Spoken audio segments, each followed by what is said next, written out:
It's very quiet here right now. I do miss your voices. Hi. I'm going to read the last one or two chapters here of the book so that uh,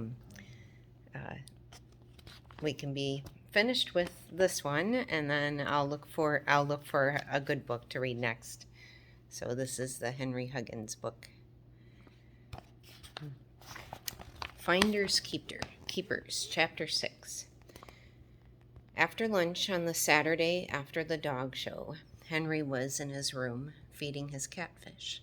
He dropped a tiny pinch of food into the water and watched it drift down to the bottom of the aquarium, where the catfish busily dug through the sand to find it. Henry! Robert was calling from the front yard. Henry put the lid back on his aquarium. I gotta turn the page. And went out to the front porch. Hi, what do you want? Come on out and let's practice tumbling like the fellows in the gym at the Y. By the way, this book, Kingery asked me to look it up. It was written in 1950 or copyrighted that year. Oh, okay. Henry ran down the front steps. Ribsy looked up from the bone he was gnawing on and growled. It was not a cross growl. It was a growl that meant, "Don't bother me. Can't you see I'm busy?"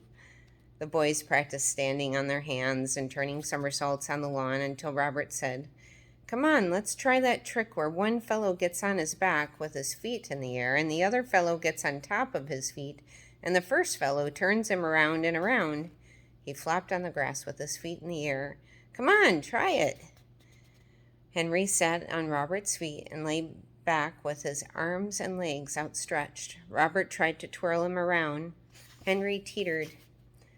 "Hey, you're kicking me." Henry toppled over upon Robert. "Oof." Robert sat up. "You're too heavy. Let's try something else." "I know what. Let's go over to Beeza's house and practice chinning ourselves on her chestnut tree." They found the girls in front of Beeza's house. They were busy tying a long jumping rope from the... I gotta turn the light on so I can see better.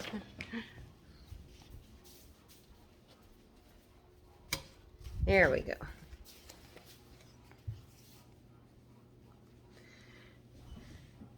They were busy tying a long jumping rope from the horse chestnut tree across the sidewalk to the lilac bush. Ramona, who was wearing pink coveralls and curlers in her hair, was scratching on the back of the chestnut tree with her fingernails. "Hi," said Henry. "Hello," answered Beezus, stopping work on the rope. "Meow, meow," said Ramona. "What does she mean, meow?" asked Henry. "Oh, don't pay any attention to her," answered Beezus. "That's the way she says meow. She's pretending she's a cat." "Oh," she actually said meow, meow. "Meow," said Ramona and patted the curlers in her hair. "I'm a cat with curly hair." Henry and Robert exchanged disgusted looks. Girls certainly started to be dumb when they were awfully young. They watched the girls in silence. Then they all sat down on the grass and waited. "I wish you'd go away," said Mary Jane at last. "We're busy." "Don't mind us," said Henry. "We have all day." Beezus tightened the knot on the jumping rope. "Henry Huggins, I think you're mean. Why don't you play in your own yard?" "We want to watch what you're doing," answered Henry, chewing on a blade of grass. "Oh, I know. I'll bet you think you're going to be tightrope walkers," scoffed Robert. "Why don't you tie the rope up high? It's only about 2 feet off the ground."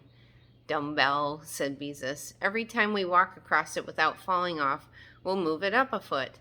I'll bet even people in circuses don't start practicing at the top of the circus tent, and they have nets under them, too." "Ah, you can't even walk it when it's 2 feet off the ground," scoffed Henry. "I'll bet you couldn't walk it if it were 1 inch off the ground." "You be quiet, Henry Huggins," ordered Mary Jane. "Why don't you and Robert mind your own business? Go on, Beezus. Let's not pay any attention to them. They just think they're smart." Beezus opened her mother's umbrella and held it in her right hand. As she stepped up onto the rope, Mary Jane took hold of her left hand to steady her. The lilac bush bent under her weight. The rope sagged, and Beezus was standing on the sidewalk with the rope under her feet. Robert and Henry hooted with laughter. "You sure look silly standing there on that rope with the umbrella in your hand." "You keep quiet," snapped Beezus. "Let's see if you do it, if you think you're so smart." Henry laughed harder. "She can't even walk it when it's a trillionth of an inch off the sidewalk." They're always making fun of each other. Robert rolled on the ground. "Not even if it's a billionth of a trillionth of an inch off the sidewalk." Beezus waved the umbrella. "You get off my property. You can't make us. If you don't go home, I'll never speak to you as long as I live." Beezus was getting angry. "Oh, or me either," Mary Jane glared at the boys. "See if we care." Just then Scooter rode down the street on his bicycle. "Look," he yelled, "no hands." The others stopped squabbling to watch. As Scooter approached, he bent slowly backward while he continued to pedal. When his head had almost touched the fender over the back wheel, the bicycle began to wobble. The handlebars turned and the bicycle headed for the curb. Scooter tried to sit up. It was too late. He had lost his balance. The bicycle bounced up the curb and tumbled Scooter sprawling upon the grass. The bicycle, stopped by the chestnut tree, toppled over on top of him. Robert and Henry hooted as Scooter sheepishly untangled himself from his bicycle. He rubbed his shin but didn't say anything. The children knew the fall must have hurt. I got a picture.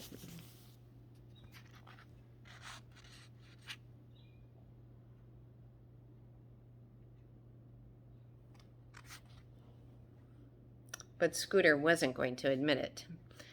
"Well, anyway, I did it once," he said, carefully feeling his right elbow to make sure it wasn't broken. I'll bet you didn't." Henry was pleased. Usually he was the one to have accidents while Scooter watched. "I did too. I bet you didn't." "Keep quiet, all of you," shouted Beezus, "and get off my property this minute." "Beezus, you keep out of this," ordered Henry. "Ah, you're just a dumb girl," sneered Scooter. "Yes, a dumb girl," echoed Robert. "And anyway, it isn't your property." Of course, you know I don't like this kind of language, but I'm reading it because it's in the book. "My dad pays rent on it, so it's just the same as my property." Beezus raised the umbrella to hit Scooter. "Hit him!" yelled Mary Jane, far from her usual ladylike self. "Boy, these kids are really acting up today." "Don't you dare hit me." "Hey, you kids!" It was a strange voice. The children stopped quarreling to see who it was. A strange boy who was sitting astride a bicycle by the curb. He was a big boy, big enough to be in the 7th or 8th grade. He didn't belong on Klickitat Street, and none of them had ever seen him before. "I've been yelling at you for 5 minutes," he said, and grinned. "Is one of you Henry Huggins?"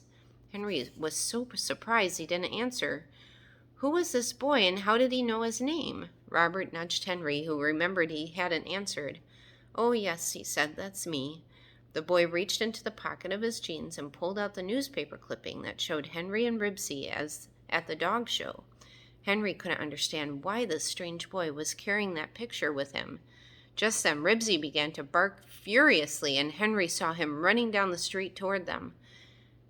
"Dizzy!" the boy shouted, and sprang from his bicycle. "Here, Dizzy!"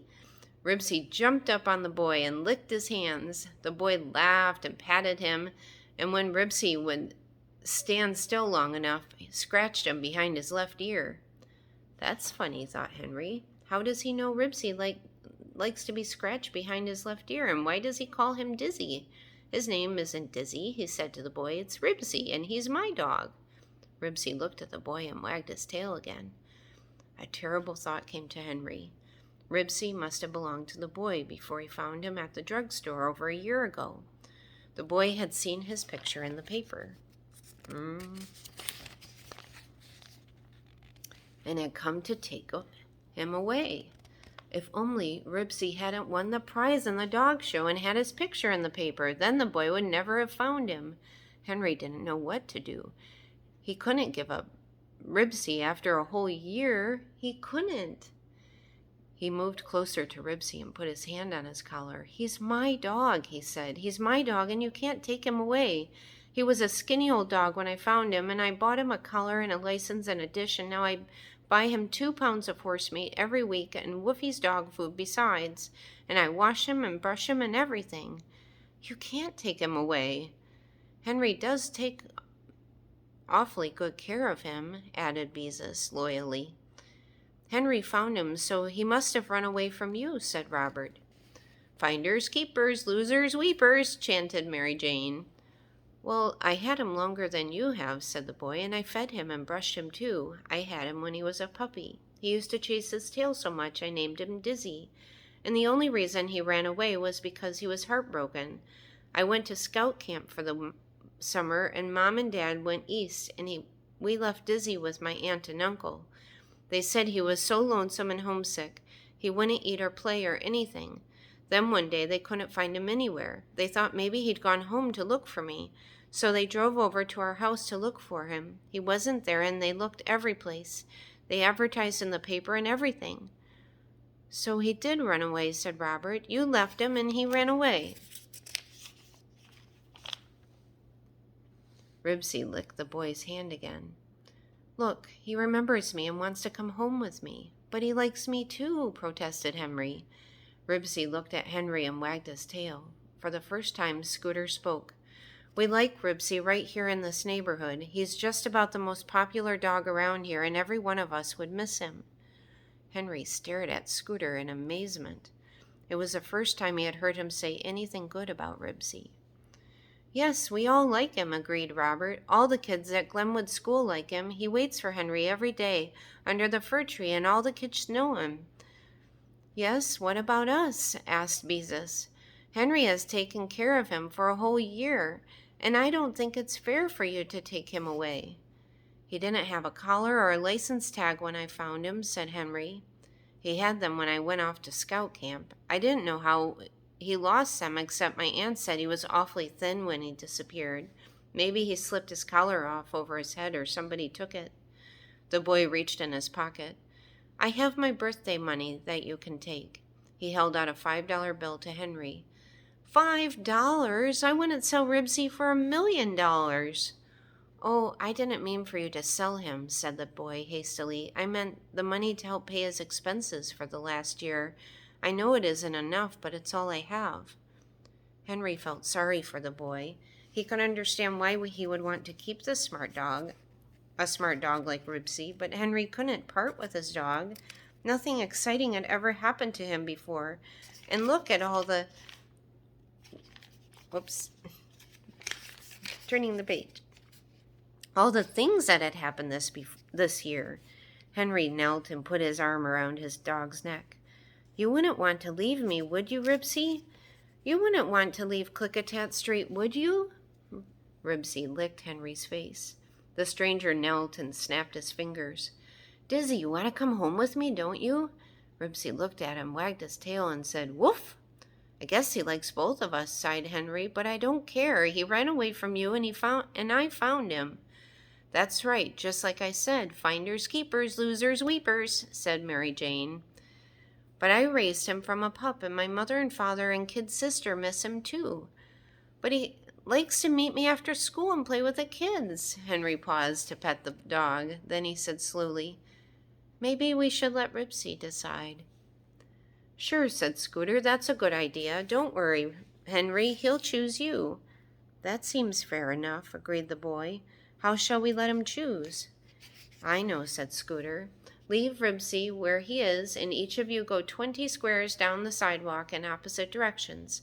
Then when I say go, you both start calling at the same time. Whichever one Ribsy goes to gets to keep the dog." "Okay," agreed Henry. He felt all quivery inside.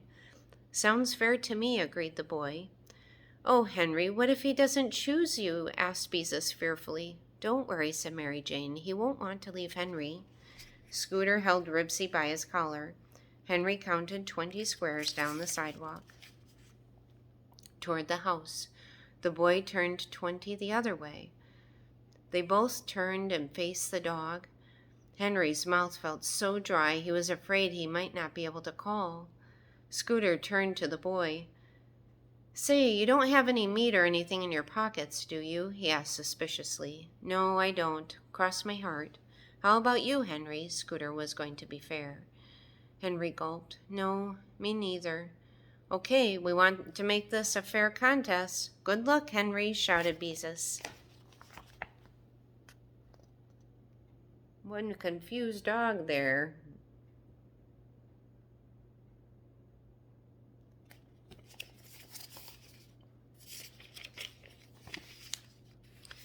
"Thanks," said Henry weakly. Scooter turned Ribsy toward the street, so he was facing neither Henry nor the strange boy. "All right, you guys. Ready, get set, go." He took his hand off Ribsy's collar. "Here, Ribsy, here, Ribsy, come on, Ribs." At least Henry's voice worked. "Here, Dizzy, Dizzy, Dizzy." The dog's former master snapped his fingers. The dog looked at Henry, he looked at the other boy, then he sat down to scratch behind his left ear with his left hind foot. "Ribsy," wailed Henry, come here, come here. "Here, Ribsy." Come, Dizzy, called the boy. Ribsy stood up and took a few steps toward the boy and wagged his tail. The children groaned. "Ribsy!" shouted Henry with a sinking feeling in his stomach. Ribsy stopped, turned around, wagged his tail, and said, "Woof!" "Attaboy, Ribsy!" shouted Henry. "Go on, Ribsy!" screamed Beezus. "No coaching from the audience," ordered Scooter. Ribsy took a few steps toward Henry, then he looked back at the other boy. "Horse meat, Ribsy, horse meat! Here, Ribsy, here, Ribsy!" At the mention of horse meat, Ribsy looked at Henry. "Here, Dizzy, Dizzy!" Then the boy had an idea. "Here, Ribsy, he called.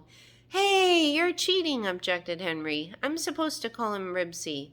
There wasn't any rule about that, what we should call him." "That's right, Henry," agreed Scooter. "Look, he's turning around," shouted Mary Jane, but Ribsy only turned around to chew at a spot near his tail. He bit at the flea.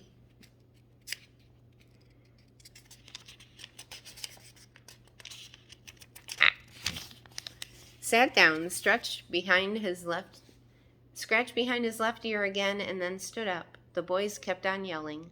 With a tired look, Ribsy sank down on the sidewalk, put his head on his paws, and closed his eyes. The children groaned. "Don't go to sleep now, Ribsy," begged Henry, who was so scared his hands felt cold and damp. Ribsy opened his eyes, and without moving his head, turned them first toward the strange boy and then toward Henry. "Come on, Ribsy," they both coaxed.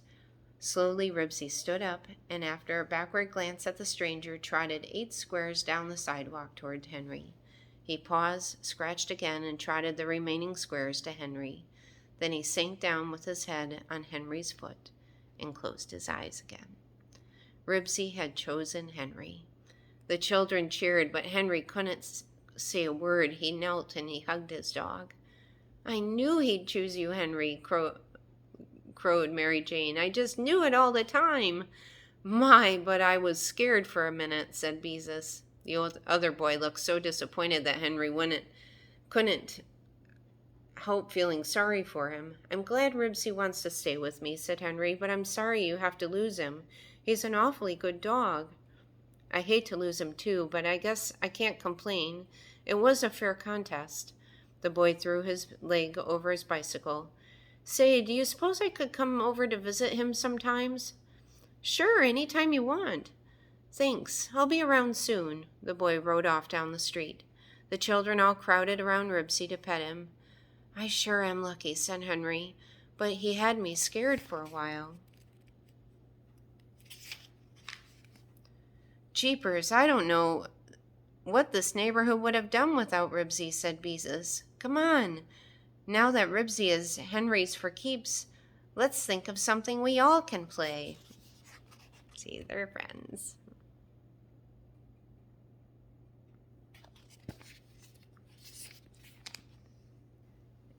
And that is the end of the story. But I will read this about the author. Beverly Cleary is one of America's most popular authors. Born in McMinnville, Oregon, she lived on a farm in Yamville until she was 6 and then moved to Portland. After college, as the children's librarian in Yakima, Washington, she was challenged to find stories for non-readers. She wrote her first book, Henry Huggins, in response to a boy's question, "Where are the books about kids like us?" Mrs. Cleary's books have earned her many prestigious awards, including the American Library Association's Laura Ingalls Wilder Award, presented in recognition for her latest contribution to children's literature. Her Dear Mr. Henshaw was awarded the 1984 John Newbery Medal, and both Ramona Quimby, age 8, and Ramona and her father have been named Newbery Honor Books. In addition, her books have won more than 35 statewide awards based on the votes of her young readers. Her characters, including Henry Huggins, Ellen Tebbets, Otis Spofford, and Beezus and Ramona Quimby, as well as Ribsy Socks and Ralph S. Mouse, I gotta read that one, have delighted children for generations. Mrs. Cleary lives in coastal California. And that's the end. I love you. I hope you have a good night. I look forward to reading again sometime soon.